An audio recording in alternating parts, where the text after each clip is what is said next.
안녕하세요. 뭐든지 읽어드리는 북면 아저씨입니다.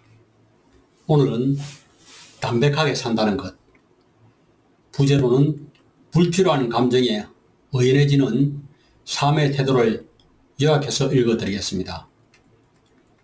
작가는 양창순 연세대 정신건강의학과 교수이며 최근 다산 북스에서 펴냈습니다. 프롤로그. 우리는 누구나 자신의 삶이 직선으로, 그것도 완벽하게 깔끔한 직선으로만 계속 이어지기를 바랍니다. 더불어 한 점의 얼룩도 없기를 바란다. 그러나 그 누구로도 어느 정도 삶을 살아보기 전에는 자기 인생에 경험하게 될 행복과 기쁨, 성취와 감사, 변수와 얼룩, 상처와 아픔의 총량이 얼마가 될지 알 수 없다는 사실이다. 마음의 고통이 몸의 고통보다 더 아플 때가 많다. 따라서 마음의 고통을 느끼고 싶지 않다는 소망이 강해서 마치 자신에게 아무런 문제가 일어나지 않는 것처럼 내면을 억압하거나 문제를 회피하는 것이다. 그렇다고 해서 고통이나 상처가 완전히 사라지는 것은 아니다. 그러니 가능한 수로 불필요한 상처를 주고받지 않는 것이 인간관계의 최선일 수도 있다. 즉 지극히 다두순하면서도 모든 것을 포용하는 마음이 바로 담백한 삶의 기술이 아닐까 한다. 담백하게 산다는 의미, 먹방과 스트레스, 담백함의 연결고리. 우리는 누가 먹는 모습을 보며 대리만족을 느낀다. 왜 그럴까? 그건 곧 우리에게 쌓인 스트레스가 너무 많은데 정작 그것을 해결할 방법은 적다는 사실을 뜻한다. 그런 의미에서 나는 먹방의 유행이 정신적 퇴행 현상과도 관련이 있다고 생각한다. 스트레스를 받으면 온몸이 긴장하고 머리가 아프며 심장이 빨리 뛰는 등의 신체적 변화가 일어나는 것은 그러한 전쟁의 상태에 대비하라는 몸의 신호다. 음식이 땡기는 것도 우리 몸에서 가장 많은 포도당과 산소를 필요로 하는 뇌가 원활히 돌아가야만 스트레스라는 전쟁 상태에서 이길 수 있다. 스트레스 상황에서는 단 음식과 짠 음식이 더 먹고 싶어진다.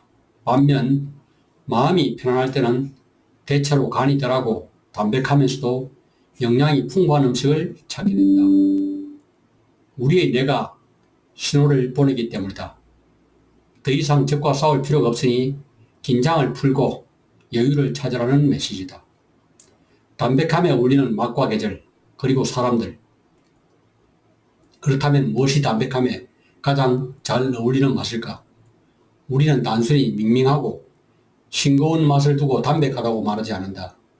오히려 정성이 깃든 오랜 세월 우려낸 깊은 맛이 담백함에 가깝다. 인간관계에서 담백한 관계란 자신의 감정을 느끼는 그대로 날 것으로 표현하거나 즉각적인 반응을 보이는 것이 아니라 대부분 잔잔하고 한결같은 면모를 지니고 있다. 인간관계는 꼭 맞는 레시피가 없다. 흥미로운 것은 정확한 레시피를 요구하는 사람일수록 인간관계를 손쉽게 여긴다는 것이다.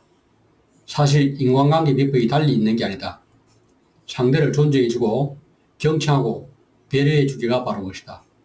이 비법이 통하지 않은 것은 실천하기가 너무 어렵기 때문이다. 모자라지도 넘치지도 않게 딱 그만큼만. 상대에게 강한 인상을 주기에 화려하게 포장된 부자연스러운 관계는 결코 오래가지 못한다. 우리는 상대방이 나를 있는 그대로 사랑해주고 받아들여주기를 바라지만은 있는 그대로 나를 보여주고 싶어 하지는 않는다. 상대방이 나를 싫어하고 떠날까봐 두려워서이다. 최선을 다한 사람은 결과가 어떠하든 기쁜 마음으로 받아들이고, 반면 몰아붙이기만 하는 사람은 실패했을 때 내가 그만큼 애썼으면 당연히 성공해야 하는 것 아니냐 하고 세상을 원망한다. 너도 나도 이번 생은 처음이다. 내가 어떤 사람인지 알기 위해서는, 그리고 상대가 어떤 사람인지 알기 위해서는 인간관계 속에서 경험을 축적해 나갈 필요가 있다. 우리처럼 깊고 넓은 인간에 대해 제대로 알려면 결국 수많은 사람과 만나면서 경험을 쌓아갈 수밖에 없다. 담백한 관계란 적절한 배려가 전제된 사이. 우리가 상대 일에 대해서 조언하는 것처럼 자신의 일에 대해 조언할 수 있다면 그것이 적절한 것이고 객관적인 것이다. 결국 적절하다는 것 자체가 쉬운 일이 아닌 셈이다. 그러니 가장 좋은 방법은 나부터 조금 더 담백해져야 하고 심플해져야 하는 게 아닐까 한다. 변화는 오직 한 걸음이면 충분하다. 딱 한 걸음만 물러서서 보면 대부분의 상황이 똑바로 보이기 시작한다. 그리고 똑바로 볼 수 있다면 인생의 많은 부분이 달라질 수 있다. 남이 나를 괴롭히는 것은 어쩔 수 없다 쳐도 스스로를 괴롭히지 않는 것만으로도 삶은 조금 가벼워지지 않을까 싶다. 담백한 삶이 가져다주는 최고의 선물. 기대치를 낮추니 이없고 보이는 것들. 우리는 누군가와 가까워지면 언제부턴가 주는 것보다 받는 것에 더 익숙해진다. 그리고 상대방이 내가 바라는 것을 주지 않으면 혼자 실망하고 상처받는다. 실제로 인간관계가 힘들다는 사람일수록 관계 속에서 바라는 것이 많다. 즉 기대치가 높다는 것이다.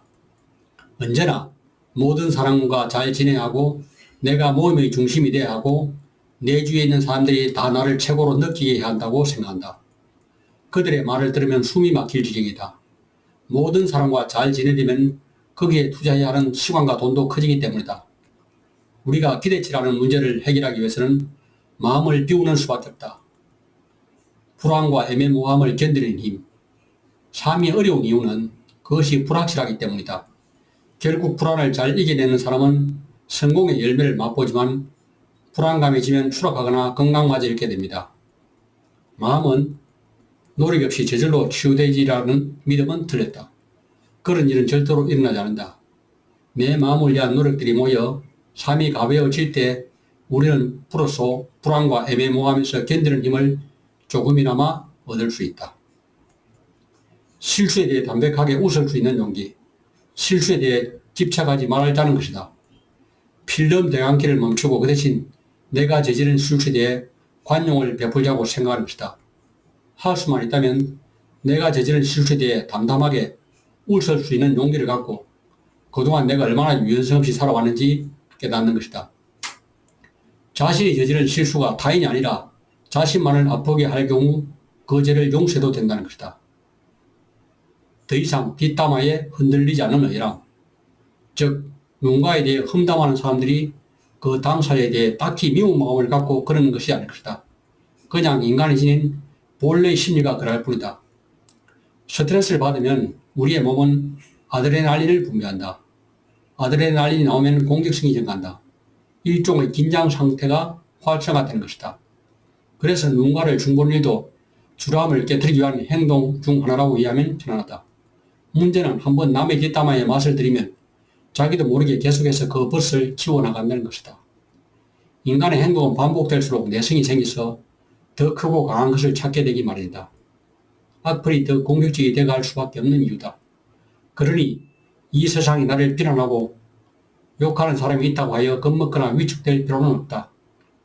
다만 상대의 말에 일리가 있다고 생각되면 자신을 돌아볼 기회로 삼으면 된다. 좋은 경험은 좋은 경험대로, 나쁜 경험은 나쁜 경험대로 나를 성장시키는 주춧돌이기 때문이다. 자존심은 내가 사는 집이다. 건강한 자존심은 내가 내 집의 주인이듯이 내 삶의 주인은 나 자신이라는 것을 이해하는 것이다. 우리가 집을 정성껏 가꾸지 않고 버려두면 폐허가 되듯이 나 자신을 방치하지 않고 끊임없이 가꾸어 나가야 하고, 집에서 가장 중요한 것이 안정과 평화이듯이 내 마음도 마찬가지라는 것을 알고 실천하려 노력해야 한다. 내 집을 스쳐 지나가는 사람들의 말을 무시해도 좋은 것처럼 내가 공명해졌을 때 내 주위에 남지 않은 사람들의 평가를 과감히 무시하는 것이다. 또 집이 감당하기 어려울 정도로 크면 청소하기 벅찬 것처럼 인생에서 지나치게 많은 것으로 나를 파괴하지 않는 것도 건강한 자존감이다. 자만심은 신체로 비하면 마음의 비만이고, 반대로 열등감은 마음의 영양실조이다. 따라서 내 마음에 필요한 영양소가 무엇인지 살펴서 부족한 것을 채우고 지나친 것은 드러내는 작업을 해야 한다. 이것이 건강한 자존감이다. 담백한 삶을 방해하는 몇 가지 요소들. 욕심으로 마음을 괴롭히는 것도 자이다. 우리는 흔히 나는 내 편이라고 생각한다. 그러나 조금만 생각해보면 내가 나를 얼마나 덜 뽑고 못 살게 굴 때가 많은지 보게 된다. 우리는 너무 자주 자기 자신을 남과 비교하고 과거의 한 일로 스스로를 비난하면서 죄책감에 사로잡힌다. 나의 가장 큰 적은 나 자신이라는 말이 맞는 말이다. 50년을 살면 49년이 후회라는 말이 떠오르면서 나 역시 내 편이 아니었던 적이 많았음을 인정하지 않을 수 없다. 나는 흔들리면서 상대는 한결같기를 바라는 마음. 주식시장에서 주가의 기능은 상승이 아닌 하락이라고들 말한다. 또 주가가 지속적으로 오르거나 하락하는 기간보다 오르면 바로 떨어지고 떨어지면 바로 오르는 구간이 훨씬 많다고 한다. 이는 곧 하나의 주식을 진중하게 오래 갖고 있어야 큰 시세 차익을 얻을 수 있다는 의미이다. 주식시장이 작은 변화에도 요동치는 것처럼 인간의 마음도 아주 작은 일로 동요하는 경우가 많다. 그리고 그 원인이 나르시시즘의 심리에서 기인한다 생각한다. 나르시시즘이란 스스로 자신을 가장 소중한 존재로 인식함과 동시에 남도 나를 그렇게 여겨주기를 바라는 심리를 뜻한다. 나는 늘 흔들리면서 상대는 한결같기를 바라는 마음은 인간관계의 어려움을 낳는다. 상대가 내 마음에 들 때 사랑하다가 아닐 때는 헤어지고 싶은 마음, 그런 마음이라면 절대 가까이 두고 사람을 만들지 못한다. 이를 깨닫는다면 인간관계에서 오는 작은 오해와 상처로부터 벗어날 수 있다. 결국 크고 작은 바람에 흔들리지 않는 진중함이나 담백함은 주식이나 인간관계에서 모두 필요한 속성이다. 절박하다고 해서 칼날을 잡아서는 안 된다. 인생의 모든 부분이 그렇듯 절박할수록 원하는 목표가 클수록 불안감은 커지기만이다. 그러면 그 불안감은 우리의 뇌에 스트레스로 작용해 기억력과 판단력, 집중력을 떨어뜨린다. 이는 우리가 절박하다고 느끼는 순간 그래서는 안 된다는 걸 알면서 불행한 선택을 하는 이유 중 하나다. 자신이 칼날을 잡고 있으면서도 그 칼날을 스스로 다룰 수 있다고 착각하는 자만심도 문제다. 그런 자만심에서 벗어나기 위해 우리는 늘 스스로를 돌아봐야 한다. 그리고 진정으로 자신에게 조언해 줄 수 있는 사람을 찾아야 한다. 아부가 아닌 진짜 조언을. 분노하기 전에 작은 상처부터 다독이기를. 사람 사이는 어느 날 갑자기 나빠지지 않는다. 흰개미가 오랜 시간 나무 기둥을 깔아가면 그때 집이 무너지듯이 사소한 상처들이 차곡차곡 쌓여나가다 한꺼번에 관계가 무너지는 것이다. 그리고 이는 대부분 저항과 분노, 거부와 억압의 단계를 것인다.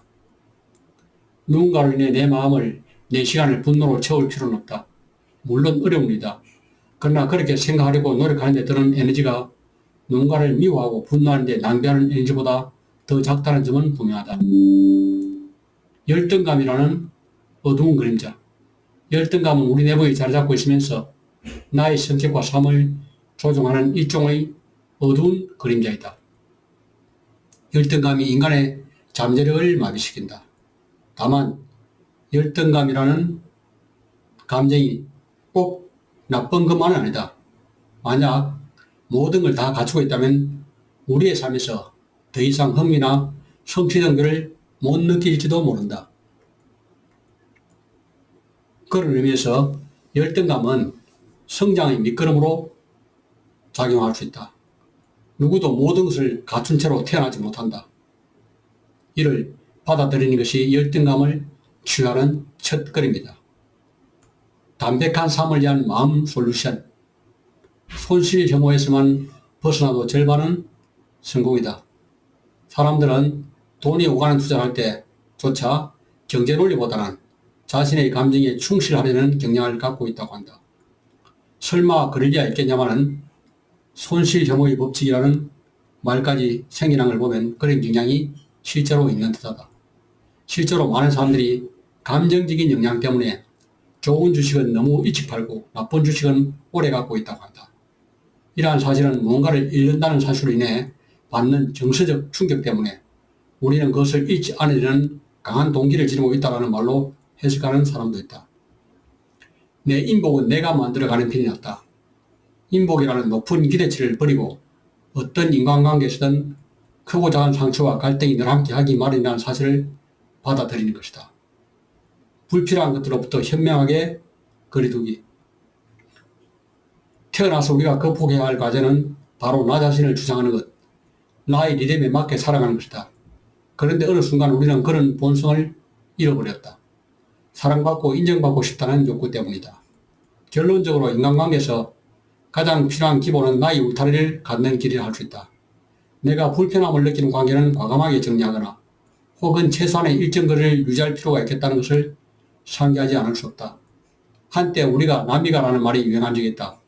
그런데 생각해보면 우리는 정말로 서로 남이다. 상대가 누구든 그는 나와 다른 시각으로 세상을 보고 나와 다른 생각을 하고 나와 다른 경험을 하는 존재다. 나와 상대가 엄연히 남이라는 사실만 받아들여도 우리는 적절한 거리두기를 할 수 있다. 비슷한 의미에서 인간관계에서도 사계절이 있어서 계절이 바뀌듯 자연스럽게 만나고 헤어지는 관계도 있음을 이해할 필요가 있다. 나뭇잎도 엿보인 다른 나뭇잎과 지나치게 가까이 닿아 있는 것이 먼저 시든다고 한다. 그러니 가짜와 진짜를 구분하기 위해서라도 현명한 거리두기는 반드시 필요하다. 그것이 내 인생을 단박하게 만드는 또 다른 비결이다. 시간에도 거리두기가 필요하다. 이별의 슬픔을 잊는데도 분노의 감정을 사귄데도 시간은 반드시 필요하다. 그런데 현재 우리는 뭐든지 적극적으로 반응해야 하는 세상에 살고 있다. 그러다 보니 즉각 반응을 보이지 않으면 당장 상대방에게 의심을 사게 된다. 서로의 시간에 조금 더 틈을 주지 않으려 한다.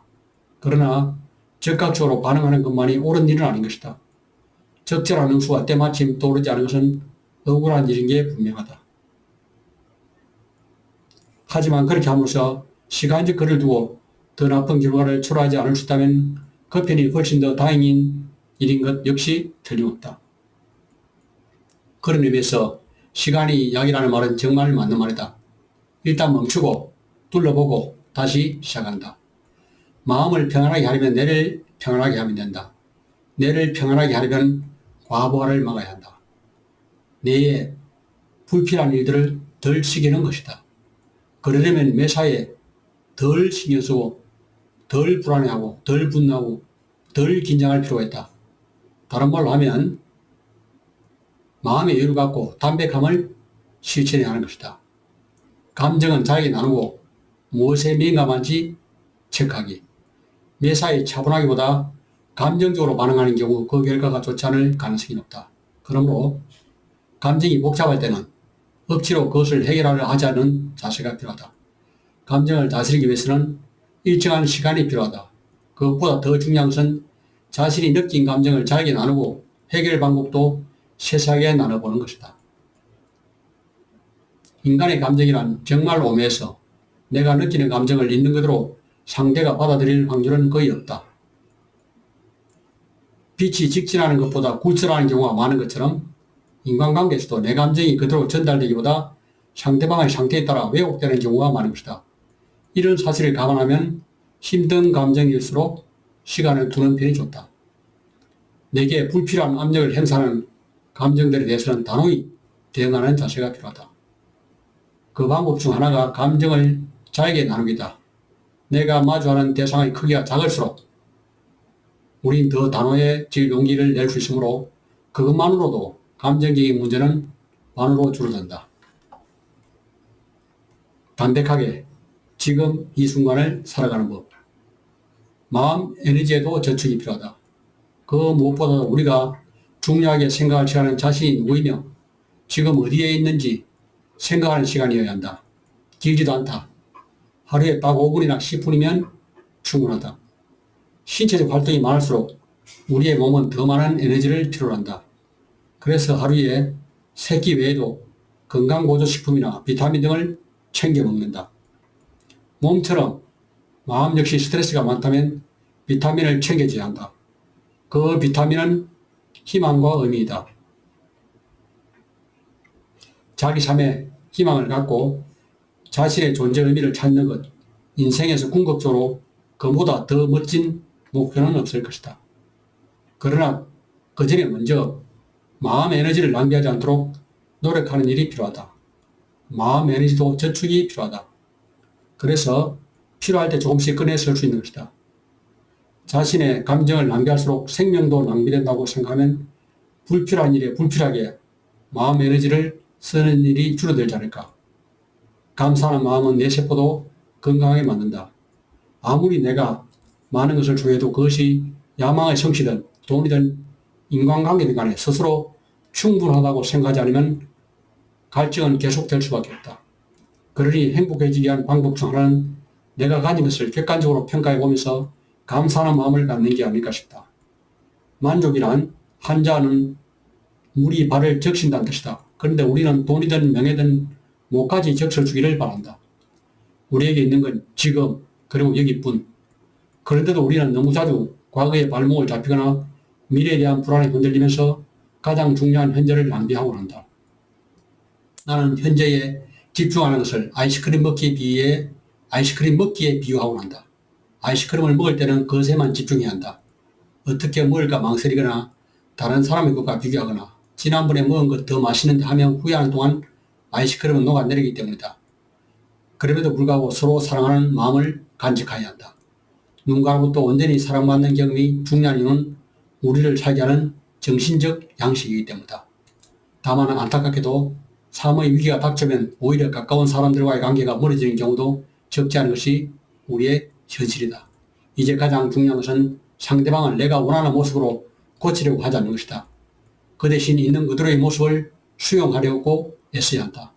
누가 아무래도 나는 내 편이어야 한다. 파랑새의 내용처럼 항상 진실은 우리 옆에 있고 좋은 사람도 내 옆에 있지만 우리는 항상 화려한 삶을 갈망하느라 내 주위에 있는 소박하고도 진솔한 관계의 가치를 놓치고 산다. 그런 의미에서 보면 우리는 스스로의 편이 아닐 때가 더 많다. 역시나 나의 가장 큰 적은 바로 나인 셈이다. 내가 나 자신을 디스하면서 상대가 나를 존중하기를 바랄 수는 없는 법이다. 과다하게 자만심을 가질 필요도 없지만 내 머리 위에 다른 사람을 둘 필요도 내가 다른 사람 머리 위에 있을 필요도 없다. 결국 내 인생의 리더는 바로 나 자신이다. 이것으로 책을 요약해 드렸습니다. 감사합니다.